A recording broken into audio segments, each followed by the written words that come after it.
김상조 청와대 정책실장이 한일 갈등과 관련해 이제 공은 일본으로 넘어갔다고 밝혔습니다. 우리 측은 8개월 동안 직간접적 접촉을 통해서 해법을 제시했기 때문이라는 건데요. 오는 10월로 예정된 일왕의 즉위식이 한일 대화의 중요 포인트가 될 거라는 전망도 내놨습니다. 백종규 기자의 보도입니다. 김상조 청와대 정책실장 초청 토론회에서는 시작부터 한일 갈등 사태에 대한 질문이 쏟아졌습니다.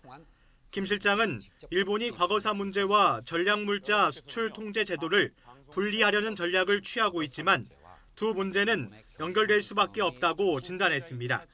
특히 징용 문제 등을 해결하기 위해선 피해자와 양국 국민의 공감대가 중요하다는 점을 분명히 했습니다. 우리 정부가 이미 8개월 전부터 방안을 제시한 만큼 이제 공은 일본으로 넘어갔다고도 말했습니다.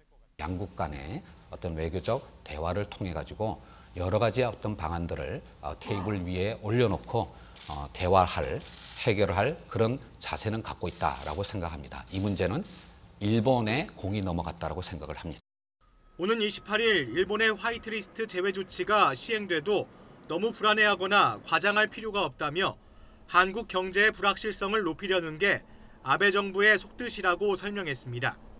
그러면서 오는 10월로 예정된 일왕 즉위식이 중요 모멘텀이라고 제시했습니다. 일왕 즉위식이 상당한 분수령이 되지 않을까 생각을 하고 있습니다. 예. 일본 정부의 어떤 태도 변화 이런 부분도 예상을 하고 계시는 겁니까? 사실 가장 중요한 포인트가 될 거라고 생각을 합니다. 그 부분이. 다만 그거를 위해서는 사전에 충분한 어떤 대화와 양해가 이루어져야 될 텐데요. 최근 논란이 되고 있는 분양가 상한제 확대 방안과 관련해서는 전체 시장의 안정화를 위한 조치라고 밝혔습니다. 다만 시기와 대상은 아직 확정되지 않았다며 여지를 남겼습니다. 장기적인 수요 공급의 어떤 균형을 찾아가는 그런 과도기에서 불안정한 어떤 심리의 문제를 교정하기 위한 그런 정부의 핀포인트 정책 노력이라고 이해를 해주셨습니다.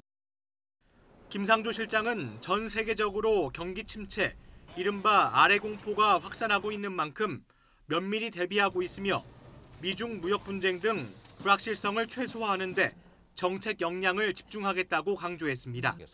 YTN 백종규입니다.